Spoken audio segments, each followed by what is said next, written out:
It is Maquis Masters Monday, Florida Maquis Patreon channel. If you are here, you are at the $20 subscription level. This is max level.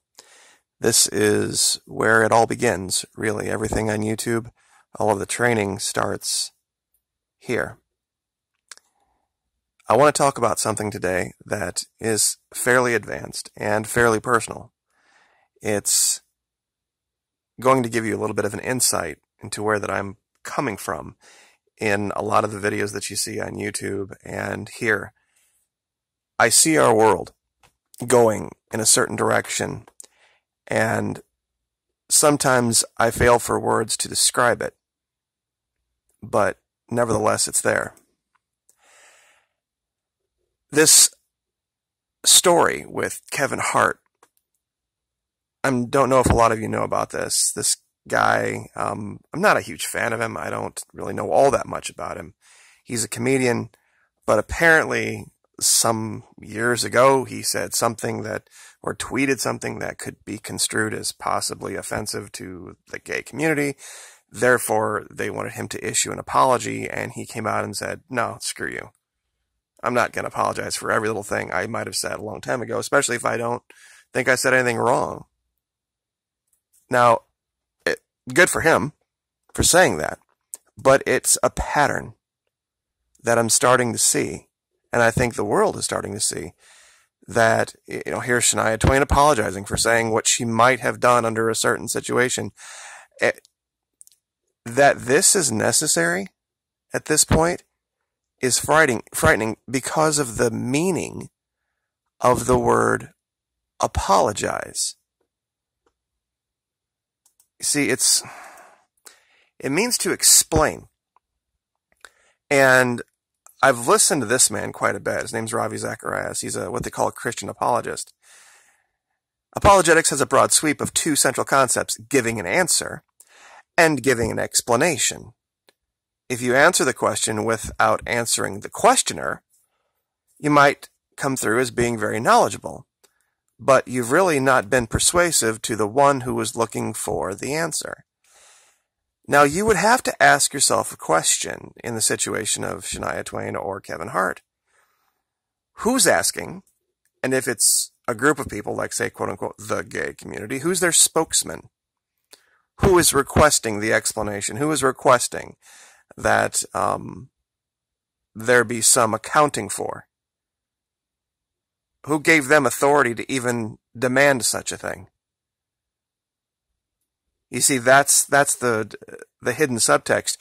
Who gave any of these groups authority to go out and start demanding apologies on behalf of other large groups of people that may or may not have been offended by something? If somebody out there was offended by what Shania Twain might have said, random people on the internet, really? If you're a random person on the internet, it wasn't aimed at you by simply the definition of you being a random person out there. She didn't specifically go to you to offend you, to say that I was going to vote for, so I don't like Mr. Trump, but I mean, if somebody said one way or the other they would or wouldn't, it's not offensive. Same thing with this. And that the Academy Awards are now considering not even having a host, because anyone they pick at some random point in the past may have said something that could possibly have been construed to have been offensive to some random group of people, that some random spokesperson for that group of people is going to stand up online and make some type of a demand. It's ridiculous. What world are we living in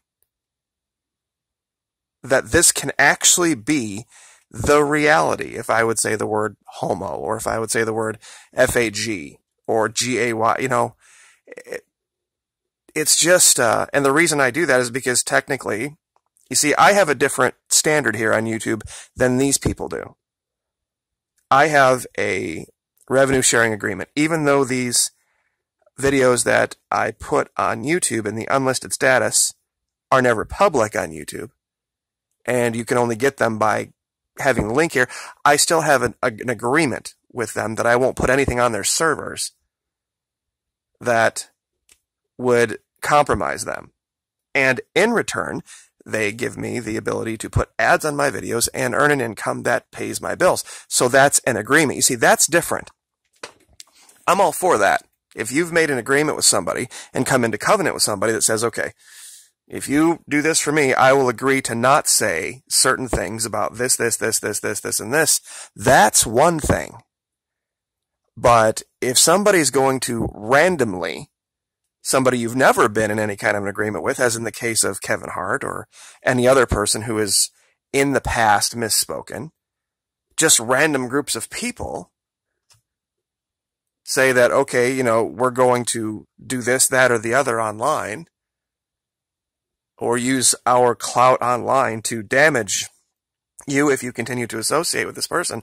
What's coming is they are going to, and if anything goes down with Mr. Trump, and I'm going to call this a prediction right here, next year, where they get him to step down, if there's charges filed, if he's impeached, and he's replaced, you mark my words, there are going to be people that are going to go call for the demand of apologies for voting for him or supporting him.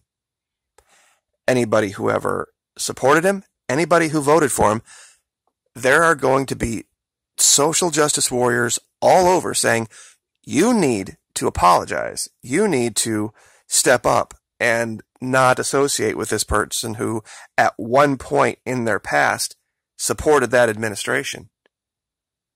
You mark my Kip Guilfoyle? Guilfoyle will be persona non grata everywhere because she's, you know, dating apparently Trump Jr. I think this is something that Melania has actually started to see. She referred to herself as the most bullied person in the world. And I wanted to bring this up because this story, I used this picture in another video, was about someone who was challenged and said, if you do this, if you do ABC, you're going to be guilty of a crime, and then we're going to then give you XYZ punishment. And everybody, well, not everybody, but anyone who's a Christian would know the story of Daniel in the lion's den and how there was an angel and that closed the mouth of the lions. But this is very different in the sense that it wasn't that just someone was doing what they would randomly normally do, that at the time was not aimed at or attempting to be offensive to. Daniel wasn't attempting to be offensive to the king, Darius, at the time. He wasn't going out of his way. Daniel was doing what Daniel was doing. And others interjected themselves. That was the part of this story that made me think of this, is that others interjecting themselves between, like for example with Kevin Hart, between the Academy Awards and him, or the Oscars, I'm sorry, the Academy Awards and him. They, you know, had no problem with the man. He doesn't have any problem with them. This is it's an interesting dynamic to watch now that it's leached its way into politics. And to get back to the Melania thing, this is something where that's caused this wedge in between her and her husband. Because she's realizing that everything he does, everything he says is going to be, pardon me, let me say this again. Everything he does, everything he says is going to affect her permanently. And not for the better. This happened with the Dixie. It started with the Dixie Chicks, but they kind of, you know, politics should end at the seashore. You shouldn't go overseas and say what they said. I wasn't for the Dixie Chicks conducting themselves the way that they did. I understood the point. It was the way they went about it. But this stuff has gotten way, way, way out of hand, and it's getting rewarded. It's not going the other way. It's going to be something that I want my audience to watch and watch closely, especially if anything would ever go down with the president and the demands that would be made of people who supported him. So Apology, the definition, is going to be very key in the future. And what it means, explanation or an answer. Which one? So I guess I will leave that there. Without getting too much farther into it, I could probably talk about it for another hour.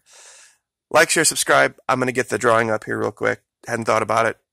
Don't forget, 3 times, December 28th, $500. It's coming up. Like, share, subscribe.